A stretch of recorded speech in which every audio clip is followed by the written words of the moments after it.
주주 행동주의 펀드의 공세가 자본시장에 미치는 영향력을 키워나가면서 산업계 전반에서 파열음이 커지고 있습니다. 주주와 기업 경영진 간의 갈등이 심화되고 있는 건데요.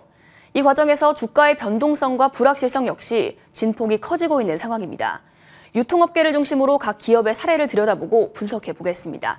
생활산업부 이충우 기자와 이수영 기자 나와 있습니다. 안녕하세요. 안녕하십니까.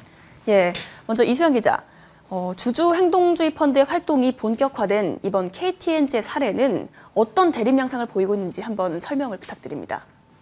네, KTNG의 경우 플래시라이트 캐피탈 파트너스와 안다 자산운용에서 각각 주주 제안을 예고했습니다. 주주 제안의 골자는 정관장으로 유명한 KGC 인삼공사를 KTNG에서 분리해 상장하는 것인데요. 이를 두고 양측의 입장차가 좁혀지지 않고 있습니다. 펀드 측의 주장은 건강에 초점을 둔 인삼공사와 유해성이 부각되는 담배 사업 간의 결합이 인삼공사의 가치를 낮추는 요인이 되고 있다는 겁니다. 분리상장을 해서 인삼공사를 글로벌 건강기능식품 기업으로 키우고 기업 가치를 재평가받을 수 있다는 의견입니다. 이 밖에 KTNG가 보유한 현금의 규모가 크다는 점을 들어 배당을 포함한 주주 환원 정책을 확대할 것, 자사주 소각과 사회이사 추천 등의 제안을 했습니다. 영상 함께 보시겠습니다. 담배와 인삼은 완전히 다른 사업입니다. 영업이나 생산이나 마케팅이나. 인삼공사가 글로벌 회사가 되려면 검증된 리더십이 필요합니다. 담배회사 임원이 인삼공사 대표이사로 내려오는 일은 중단돼야 됩니다. 분할이 되면은 제 가치를 인정받을 수 있습니다. 담배회사의 자회사이기 때문에 투자를 못하는 기관들이 많거든요. 인삼공사의 분리는 과거에도 논의가 됐던 사안으로 아는데 이에 대한 KTNG의 입장은 어떤가요? 네, KTNG는 사실상 분리 상장에 대한 거부 의사를 밝혔습니다. 인삼공사를 분리했을 때의 실익은 불확실한 반면 단기적으로 들어가는 비용은 크다는 것이 이유인데요. 인삼공사가 이미 물적 분할이 된 자회사인데다 인적 분할을 통해 분리 상장을 했을 땐 오히려 시가총액 규모가 줄어들어서 자금 조달 등의 어려움을 겪을 수 있다는 겁니다. 또한 담배와 건강기능식품이 거리가 있어 보이지만 두 사업 모두 농작물을 바탕으로 제조되는 제품을 유통하고 있어 사실은 사업상 시너지가 크다고 평가하고 있습니다. 배당 확대의 경우에는 앞서 MTN의 특별기획을 통해서도 짚은 바가 있습니다. KTNG는 세금을 선납하는 사업의 구조상 미리 비축해야 하는 현금의 규모가 큽니다. 그렇기 때문에 배당에 쓸 수 있는 자금은 제한적인 상황이라고 설명하고 있습니다. 예, 사안별로 팽팽하게 양측이 맞서고 있는 것으로 보이는데요. 이 시장에선 어떻게 평가하고 있나요? 네, KTNG의 주가는 주주 행동주의 펀드의 공세와 함께 상승세를 탔습니다. 주가에 미치는 영향은 다양하지만 과거 KTNG의 주가 변동성이 낮았다는 점을 감안하면 최근의 주가는 유의미하다고 볼 수 있습니다. 단기적으로 주가가 오르고 주주 환원의 규모가 커지면 당연히 주주들이 반길 것으로 예상이 되는데요.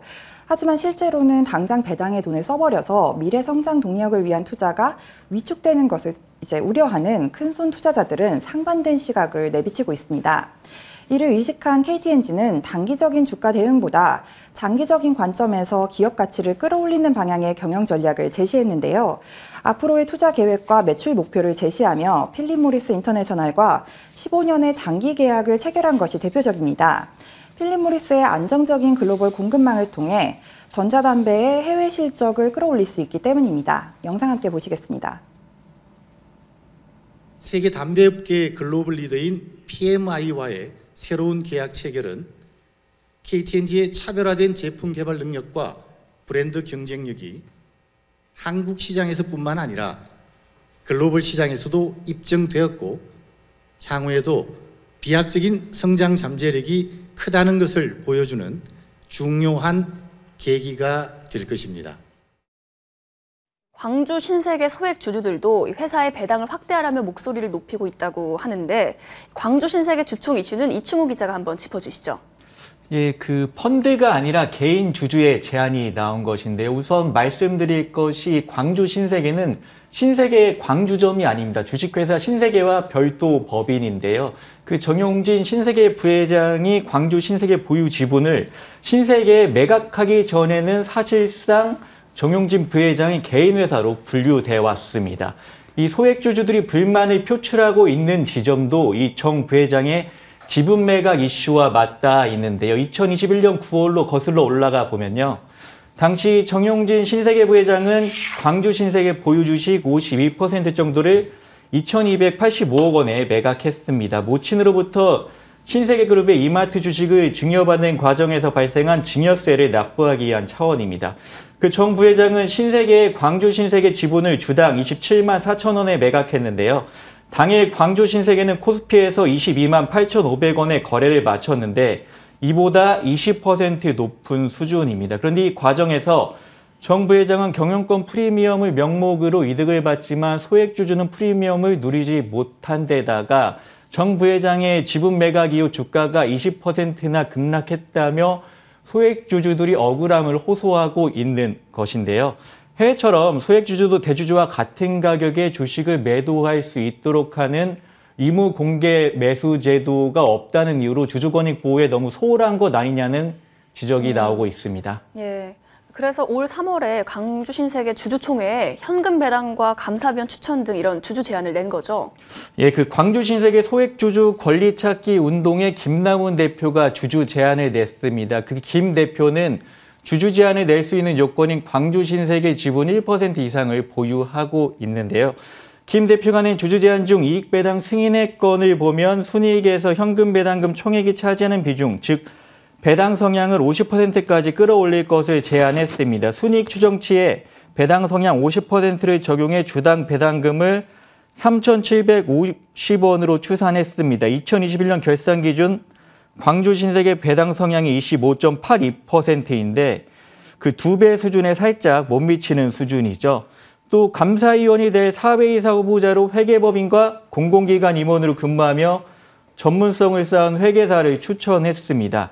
그 광주 신세계 운영 과정에서 대주주와 소수주주 간 이해상충 문제가 있는지 그리고 소수주주 보호를 위해서 충분한 노력을 기울이는지 점검하는 게 필요하다는 취지입니다. 예, 이 공정함이 우리 사회의 핵심 가치로 이렇게 부상한 상황에서 소액주주들의 목소리를 대놓고 외면하기는 힘들어 보입니다.